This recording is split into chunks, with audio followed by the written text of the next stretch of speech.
Hello guys! Nagbabalik po tayo. As you can see, naghihimay po tayo ngayon ng pinakuluang manok.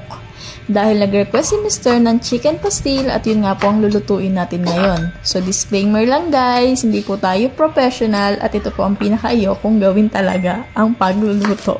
Pero no choice tayo ngayon dahil nag-request si Mr. At habang nagre-ready naman po tayo ngayon ng ingredients para sa ating chicken pastil, meron nga po palang nag-comment doon sa ating last video na si Mr. De La Cruz. Sabi niya, pa-shoutout po ako, Tikwin. So, shoutout sa'yo, Mr. De La Cruz ng Bohol. Ingat palagi! At ready na po pala ang ating mga ingredients para sa ating chicken pastil. Nagpainit na nga rin po pala ako ng kawali.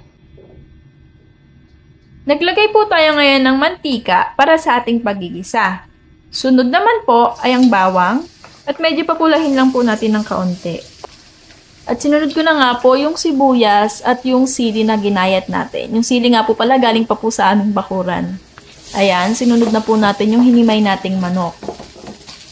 Nilagyan ko po ng konting oyster sauce, paminta, konting asin, at konting sugar. Para medyo matamis-tamis po yung lasa niya. Nilagyan ko rin po siya ng toyo para pampakulay. At dinagdagan ko po siya ng konting mantika. Para hindi siya masyadong dumikit sa ating kawali. Nagdagdag din po pala ako ng chili powder para po medyo mas maanghang pa po siya. Yung pinagkuluan nga po pala ng manok, isinabaw po natin siya dun sa ating chicken pastil. Para na rin po pampadagdag ng lasa. At kung mapapansin nyo nga po, ang ating luto ay puro tansya-tansya lang. Antayin lang po natin siyang maiga at maya-maya lang po ay pwede na rin po siyang ihain. After ilang minutes ay naluto na nga po ang ating chicken pastil. Hindi lang po ako sure sa lasa.